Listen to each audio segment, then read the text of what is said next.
Hello everyone. Today I am going to start Cauchy integral formula. So statement here: if f of z is analytic function within and on a closed contour C, and if a is any point within C, then f of z की जो value होगी 1/2 pi I integration C f of z upon z minus a dz. तो ये हमें proof करना है. तो statement क्या बोल रहा है? If F of Z is analytic function. Analytic function क्या होता है? A function that is a differentiable of every point in its domain. Domain के हर एक पॉइंट पे वो डिफरेंशिएबल होगा. With in and on a close contour. Contour क्या होता है? तो एक कंटिन्यूअस चेन होता है फाइनाइट नंबर का किसी भी रेगुलर आर्क में. तो यहाँ पे क्या बोल रहे हैं कि एक कोई क्लोज्ड कर्व है जिसको हम कंटोर सी बोल रहे हैं. विद इन मतलब इसके अंदर में कोई भी पॉइंट, या फिर ऑन बोल रहे हैं तो इसके बाउंड्री पे कोई भी पॉइंट हो सकता है. ठीक है, जहाँ पे एफ ऑफ जेड की जो वैल्यू होगी वो एनालिटिक होगी. सो यहाँ पे एक पॉइंट लिया है ए. हम मान लेते हैं कि ए एक पॉइंट है विद इन सी. सी के अंदर मतलब एक पॉइंट ले लेते हैं ए. यहाँ पे कोई एक पॉइंट है. तो एफ ऑफ ए की जो वैल्यू होगी 1/2 pi I integration C F of Z Z minus A और डी जेड. सो प्रूफ देखते हैं. यहाँ पे प्रूफ क्या बोल रहा है? Let a closed contour closed curve C. यहाँ पे क्लोज्ड कर्व सी लिया है. यहाँ पे दिख रहा है आपको क्लोज्ड कर्व सी लिया है.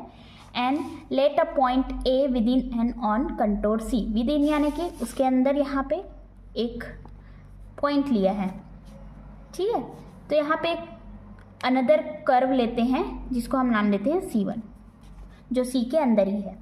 यहाँ से यहाँ तक की जो दूरी है Z लेते हैं. यहाँ से इसका वो है जो रेडियस है वो R है. तो हमें पता है इक्वेशन ऑफ सर्कल क्या होता है? Mod Z minus Z not equals to R. R आपका रेडियस है, जेड नॉट आपका सेंटर होता है. तो सेंटर ऑफ पॉइंट होता है. तो यहाँ पे Z0 की इक्वल्स टू के बराबर क्या है? हमें A लेना है. तो यहाँ पे देख रहे हो, then the equation of C1 Z mod Z minus A equals to are.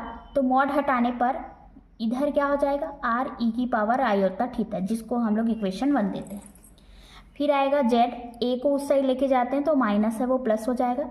हम इक्वेशन 2 देते हैं. फिर इसका डिफ्रेंशिएट करते हैं तो D Z equals to are.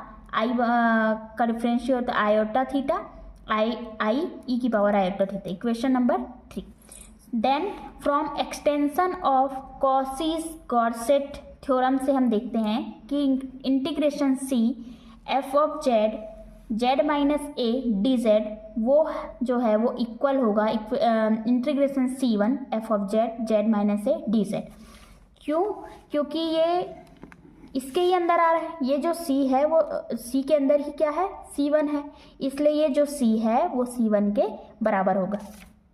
So F of Z, तो जेड की वैल्यू हमें यहाँ से मिल जाएगी. जेड की वैल्यू क्या है? ए प्लस आर ई की पावर आयोटा थीटा. तो यहाँ पे आप मान रख देते हैं. यहाँ पे डी जेड की वैल्यू रख देते हैं इक्वेशन 3 से, और जेड माइनस ए इक्वेशन 1 से इसका वैल्यू रख देते हैं. अब यहाँ पे क्या होता है? यहाँ से ई की पावर आयोटा थीटा, यहाँ से भी ई की पावर आयोटा थीटा कैंसिल हो जाता है. बचेगा क्या? यहाँ से आई हम बाहर निकाल लेते हैं. तो integration C1 F A plus R E की पावर आयोटा थीटा इतना बचेगा. नेक्स्ट लेके चलते हैं.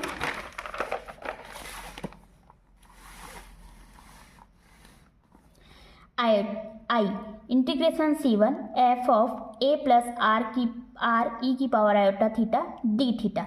From equation of the circle हमें क्या पता है? Z minus Z not equals to R होता है ना. तो अगर हम लोग R की जो वैल्यू है उसे हम 0 के इक्वल रखें तो हमारा मान Z इक्वल्स टू ए हुआ. क्यों R के मान को 0 रखेंगे? क्योंकि जो A से Z की जो दूरी है यानी कि जो रेडियस R है वो बहुत ही छोटा है. इसलिए हम R टेंड्स टू 0 लेते हैं. सो R टेंड्स टू 0 लेने पर Z जो है वो A के इक्वल हो जाएगा. यानी कि एफ ऑफ A जो है वो एफ ऑफ जेड है वो एफ ऑफ A के इक्वल होगा. अब यहाँ पे देखते हैं आई इंटीग्रेशन C1 यानी कि यहाँ पे एफ ऑफ ए ये हमारा 0 हो जाएगा. ये जो R है ये जो r है वो हमारा 0 हो जाएगा, तो सिर्फ क्या बचेगा, F of A D theta. So I F of A हमारा बाहर निकल जाएगा, कांस्टेंट है, यहाँ पे डी थीटा की हम लोग इंटीग्रेशन करते हैं। सो यहाँ पे क्या लेते हैं, इसका जो लिमिट है वो 0 से 2 पाई लेते हैं। क्यों 2 पाई लिए 0 से, क्योंकि जो ये हम लोग क्वेश्चन कर रहे हैं वो एक सर्कल का है, और सर्कल 0 से स्टार्ट होकर कहाँ जाता है, 2 पाई पे। सो यहाँ से 0 से 2 पाई लिए, तो integration C F of Z Z minus A D Z equals to 2 pi I F of A. फिर F of A equals to क्या आ जाएगा, 1/2 पाई आई। एफ ऑफ ए की जो वैल्यू है हमारी क्या है, F of Z equals F of Z upon Z minus A D Z. So हमारा ये कॉसी इंटीग्रल फॉर्मूला प्रूफ हुआ। Thank you.